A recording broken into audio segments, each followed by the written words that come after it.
Em Alexandria, no mundo antigo, viveu Hipátia, que se mostrou uma das melhores entre todos os filósofos e pesquisadores da época. No século XVI, foi a vez de Elizabeth I mostrar o poder feminino ao se tornar uma das maiores monarcas da história britânica, ao transformar a Inglaterra numa terra próspera, de estabilidade política e vitórias militares. Promovendo também um florescimento cultural que, dentre outros, nos trouxe William Shakespeare. Sua liderança e habilidade diplomática são admiradas até hoje. Já em 1934, morria Marie Curie, uma física e química polonesa pioneira em pesquisas sobre a radioatividade. Ela foi a primeira mulher a ganhar um prêmio Nobel. A primeira pessoa a ganhar o prêmio Nobel 2 vezes e a única pessoa a ganhar em 2 campos científicos diferentes.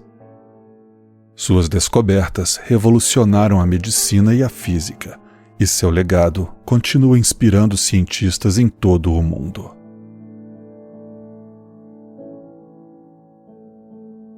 Muitas mulheres durante toda a história se destacaram mais que os homens em campos dominados por eles. E podemos ver isso até mesmo em um dos mais masculinos dos campos.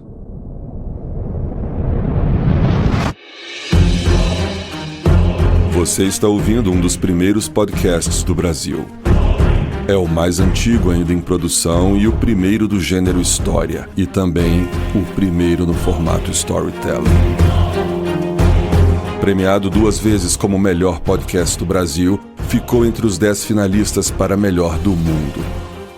Você está ouvindo o podcast mais épico do Brasil.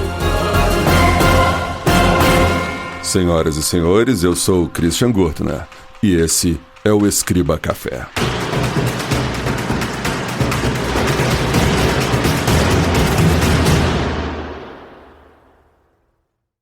Reino da Hungria, 1609. Chegam ao conhecimento do rei Matias II diversos relatos de desaparecimentos de jovens mulheres da nobreza na região de Kastce. Ele imediatamente ordena que o conde palatino vá investigar o caso. O conde, ao entrar na carruagem, estava sem saber a caminho para desvendar um caso que se tornaria uma das mais sangrentas lendas do leste europeu. No castelo de Kastce, hoje localizado na Eslováquia, vivia Elizabeth Báthory, a condessa viúva. Nascida em 1560 na Hungria, ela pertencia a uma das famílias mais poderosas do reino e da Transilvânia. Recebeu uma educação avançada e era dotada de grande inteligência. Falava húngaro, latim, alemão e grego. Aos 11 anos, foi prometida em casamento a Ferenc Nadasdy, membro de uma distinta família húngara. O matrimônio ocorreu em 8 de maio de 1575, quando Elizabeth tinha 15 anos. Como presente de casamento, Ferenc deu-lhe o castelo de Kastce, situado nas atuais fronteiras da Eslováquia. Ferenc Nadasdy era um herói de guerra, conhecido como o Cavaleiro Negro da Hungria, devido à sua reputação nas batalhas contra os otomanos. Como passava longos períodos fora, Elizabeth administrava sozinha as vastas propriedades da família. Em 1604, ela ficou viúva, assumindo o controle definitivo de uma enorme fortuna. É então que coisas estranhas começaram a acontecer.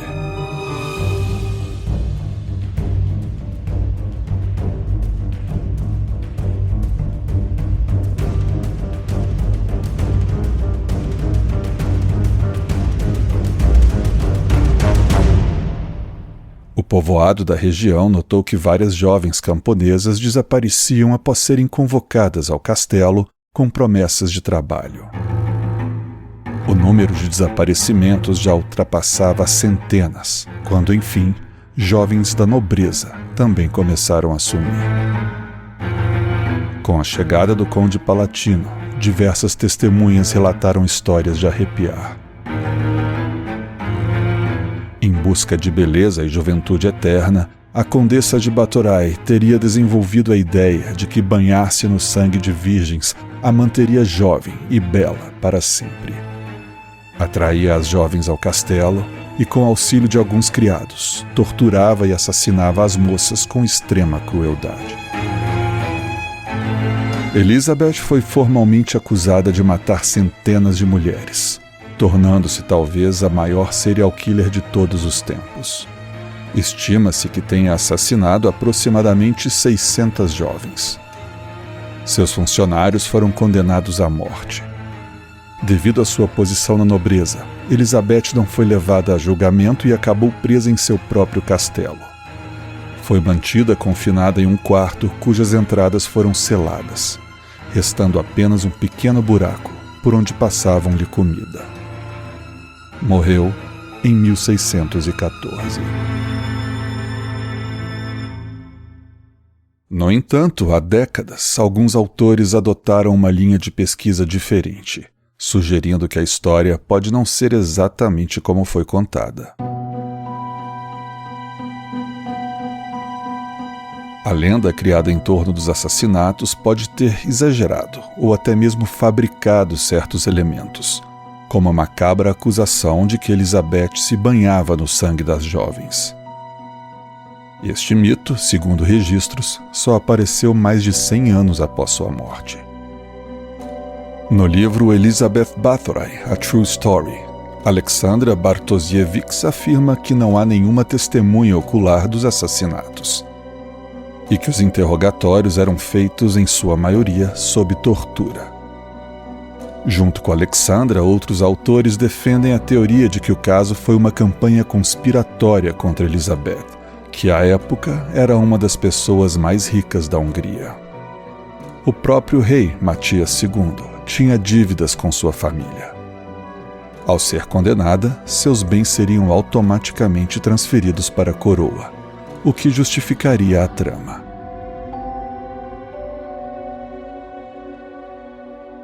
O consenso entre esses pesquisadores é que a história pode ter sido, no mínimo, distorcida. Alguns vão além, sustentam que ela foi completamente fabricada. O que realmente aconteceu talvez seja um mistério que foi para o túmulo com todos os envolvidos. No entanto, naquela mesma época em que morria a Condessa de Batory, nascia aquela que seria sua concorrente ao posto de maior serial killer da história.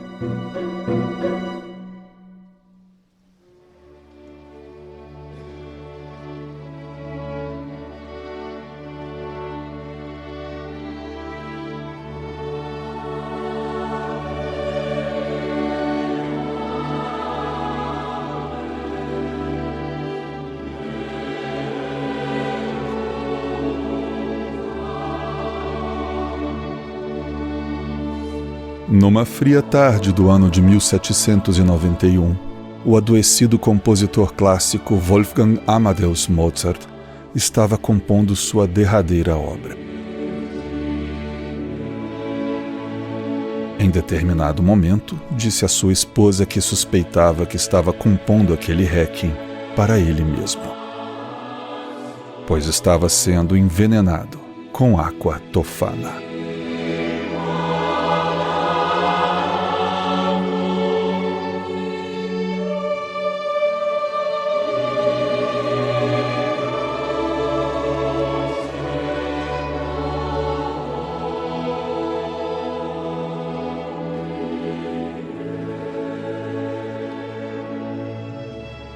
Em dezembro do mesmo ano, ele morre.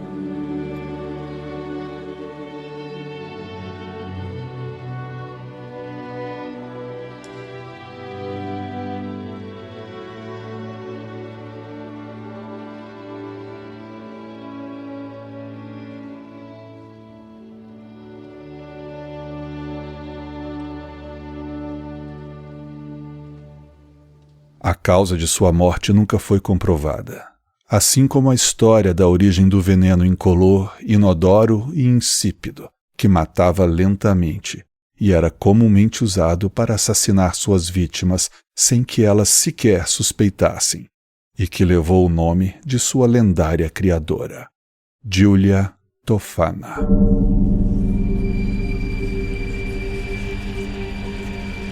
No ano de 1620, 100 anos antes de Mozart e praticamente na mesma época da morte de Elisabeth Bathory, nascia em Palermo, Sicília, uma criança de nome Giulia Tofana.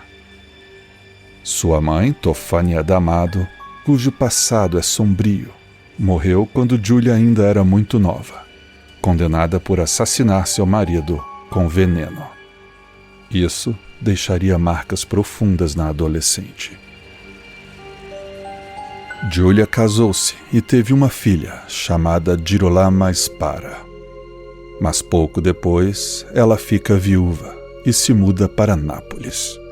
E depois, Roma, onde começa a trabalhar, criando e vendendo cosméticos artesanais.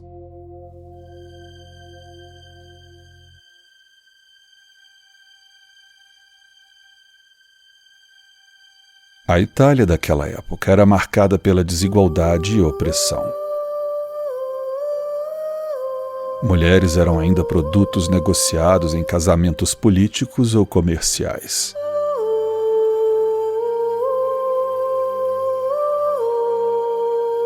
Muitas viviam num lar abusivo e até violento.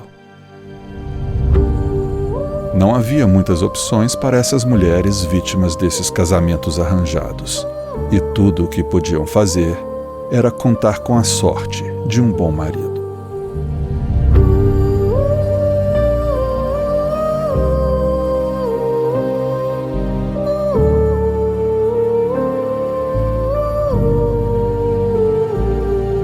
É em meio a esse contexto que Giulia Tofana começa a ficar famosa por vender um produto milagroso, chamado Maná de São Nicolau de Mira.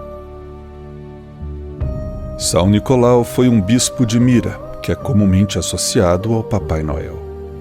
Após sua morte, seus restos mortais foram inicialmente preservados em Mira, onde sua ossada, supostamente, começou a expelir um líquido de aroma doce, que posteriormente passou a ser vendido em pequenas garrafas com imagens do santo, prometendo ter poderes milagrosos de cura. Muitas mulheres passaram a comprar o maná de São Nicolau de Mira de Giulia, pois o dela era mais que especial. Era mortal. Giulia havia desenvolvido um veneno inodoro, incolor e insípido, que através de uma dosagem regulada era possível matar sua vítima lentamente, sem que houvesse qualquer suspeita ou vestígio. E era esse veneno que ela vendia disfarçado em frascos de maná de São Nicolau. As vítimas eram os maridos abusivos das mulheres que a procuravam.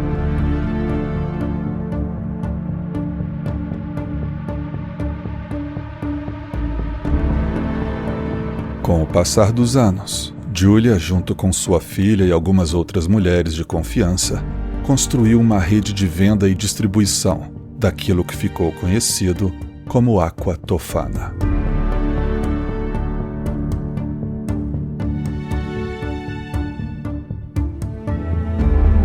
Mais de 600 homens foram vítimas do veneno, distribuído diretamente por Giulia. Até que em 1650, uma de suas clientes, no último momento, desistiu de continuar o envenenamento do marido e acabou confessando tudo, inclusive de quem comprava o veneno.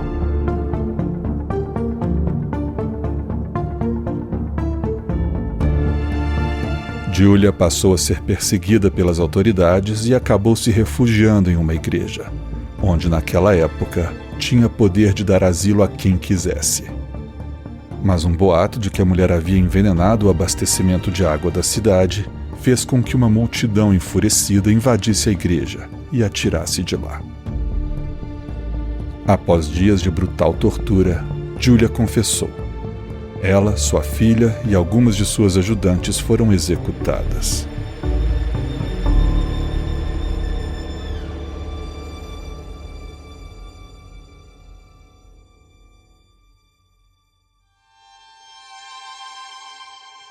No entanto, algumas fontes afirmam que só Julia foi executada e que sua rede de produção e distribuição continuou agindo por vários anos ainda.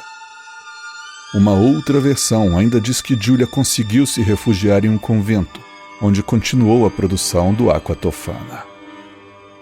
Os detalhes da história são incertos e muitas lendas se formaram sobre o caso. O próprio veneno também é envolto em mistério, sendo que ninguém nunca descobriu sua composição. Mas acredita-se que fosse feito de uma mistura de arsênico, chumbo e beladona. Se tanto as histórias e acusações dos casos de Elizabeth Báthory e Julia Tofana forem verídicas, a primeira é a mais prolífica serial killer de mulheres, enquanto a segunda é a que mais vitimou homens. Mas, com todas as controvérsias e lendas, cabe a cada um definir se elas foram monstros, heroínas ou vítimas de seu tempo. No entanto, houve uma mulher que não deixou difícil decidir qual dos três era ela: Amelia Dyer.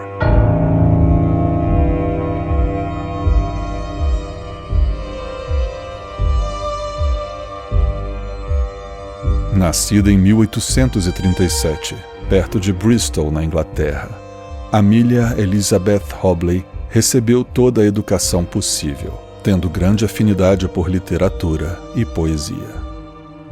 Desde cedo ela começou a exercer um papel de cuidadora de sua mãe, que desenvolveu tifo e também uma doença mental, vindo a morrer em 1848.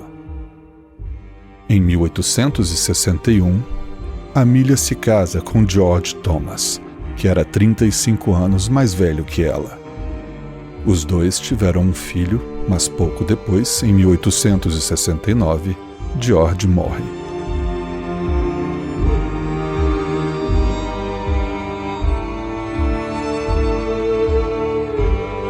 Amelia, agora viúva e sem muitos recursos, viu-se sozinha, tendo que cuidar de uma criança, e rapidamente busca arrecadar algum dinheiro no negócio de baby farming.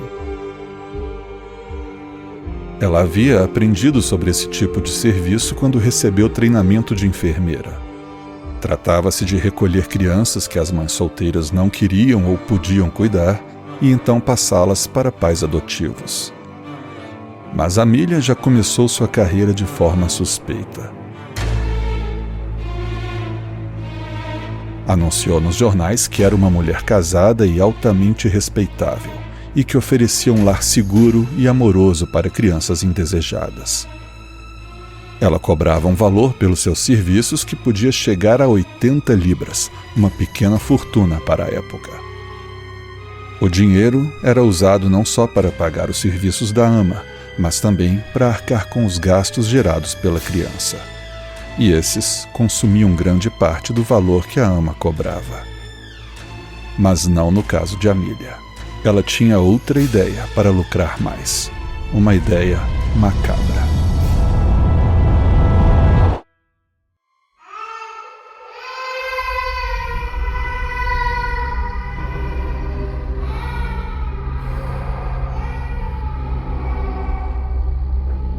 Ela começou a deixar as crianças que pegava morrerem de fome, ou lhes dava uma overdose de um opioide usado na época para fazê-las pararem de chorar, o que culminava na morte dos bebês.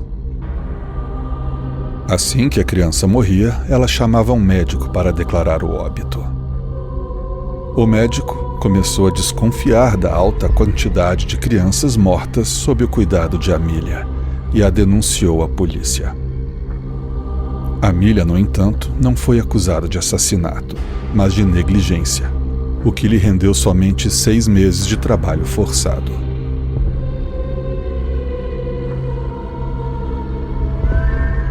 Ao ser liberada, ela não tardou em voltar às suas atividades.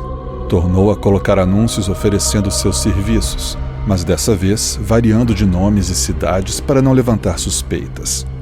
Seu método macabro também mudou. Ela agora asfixiava as crianças com uma fita branca bordada.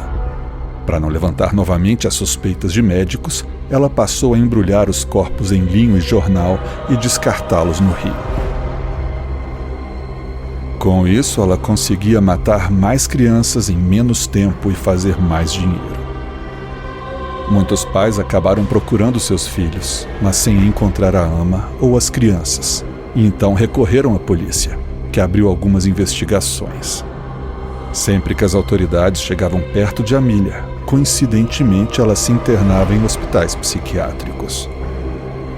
Ela conseguiu passar 30 anos sem ser descoberta, matando aproximadamente 400 crianças.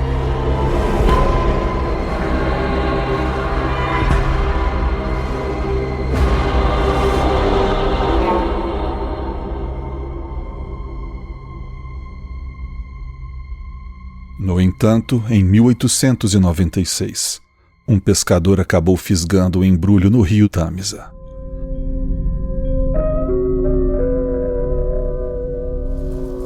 Ao abri-lo, encontrou o corpo de um bebê em decomposição, com uma fita branca no pescoço. No jornal, quase apagado, havia um endereço. Era a casa de Amelia Dyer. A polícia montou uma armadilha para ela, fazendo uma jovem procurá-la para contratar seus serviços de baby farming. Dyer marcou um encontro e, ao chegar, foi surpreendida pela polícia. A casa da assassina foi revistada e o cheiro de putrefação era evidente. Encontraram também fitas brancas bordadas, iguais às que estavam no pescoço do corpo do bebê. A polícia fez uma varredura no rio e encontrou mais 6 corpos, todos com a fita branca no pescoço. Ela confessou ter matado aquelas 7 crianças encontradas e disse que a fita branca era uma forma de identificar quais corpos eram dela. Mas em seu julgamento, ela se declarou culpada somente de um homicídio e se defendeu dizendo ser louca, usando suas internações no hospício como prova. Mas o júri não acreditou e levou somente 4 minutos para condená-la à morte. No dia 10 de junho de 1896, Amelia Dyer foi enforcada na prisão de Newgate.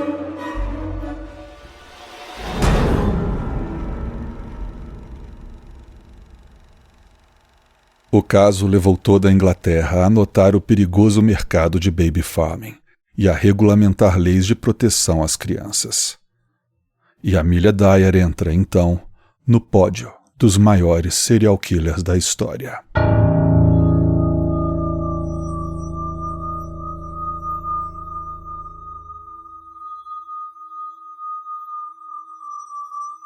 A definição atual de serial killer é aquele que mata 2 ou mais indivíduos em eventos separados, com um intervalo entre as ocorrências. O termo foi cunhado por Robert Ressler, do FBI, que também desempenhou um papel fundamental no desenvolvimento e disseminação da técnica de criação de perfis de assassinos, o que representou um grande avanço na busca e prisão de criminosos. Hoje, vários estudos tentam destrinchar o assassinato em série para buscar explicações sobre essa atividade terrível. Durante toda a história, a predominância nesse meio era de homens, que representam 91% dos casos. No entanto, as mulheres se mostraram mais eficazes, com um número médio de vítimas maior do que o dos homens, e demorando mais que o dobro do tempo para serem descobertas e presas. Há também outras diferenças essenciais entre os assassinos em série homens e as assassinas mulheres. As mulheres possuem um nível de educação mais elevado que o dos homens, melhores empregos que os deles, e em boa parte das vezes em áreas de cuidado. Elas também possuem menor probabilidade de doença mental. Enquanto as vítimas dos homens costumam ser estranhos, as das mulheres envolvem conhecidos. e a forma de matar também difere. Enquanto os homens usam força bruta, como espancamento, facadas, estrangulamento, mutilação e contato sexual, as mulheres possuem métodos mais discretos, como envenenamento, sufocamento ou afogamento. Mas o que faz da pessoa um serial killer? Estudos apontam traumas infantis como um grande fator de risco para ambos os sexos. Mas os tipos específicos de trauma, como abuso e relação com o abusador, são diferentes para homens e mulheres.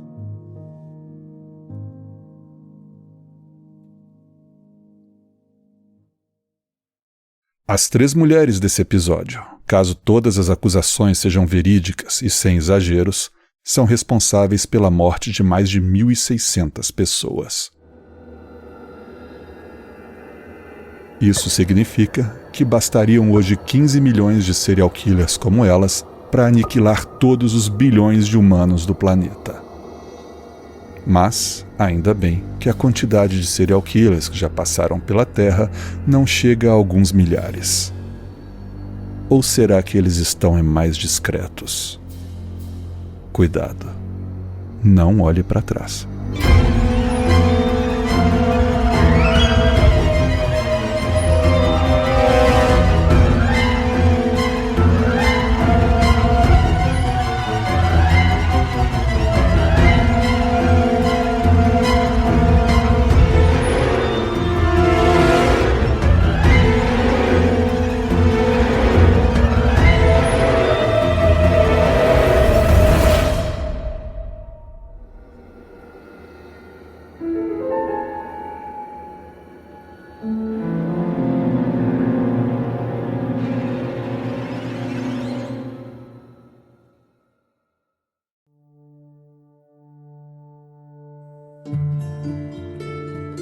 Senhoras e senhores, eu sou o Christian Gurtner e esse foi mais um episódio do Escriba Café. Para mais informações, imagens e transcrição desse episódio, basta visitar nosso site escribacafé.com. Aproveita a visita ao site e já assina seu e-mail. Normalmente, quando você entra no site, aparece uma janela perguntando se você quer assinar. Basta digitar o e-mail, toma cuidado para digitar corretamente e então envie. Aí você vai optar se quer a assinatura gratuita ou se deseja a premium. Em ambas você vai receber conteúdo do Escriba Café por e-mail e também pode participar das discussões pelos comentários. Mas, se optar pela assinatura premium, terá também outros podcasts exclusivos e ainda estará apoiando o projeto Escriba Café. Então acesse agora escribacafé.com. A todos que me ouvem, o meu muito obrigado. Um grande abraço e fiquem em paz.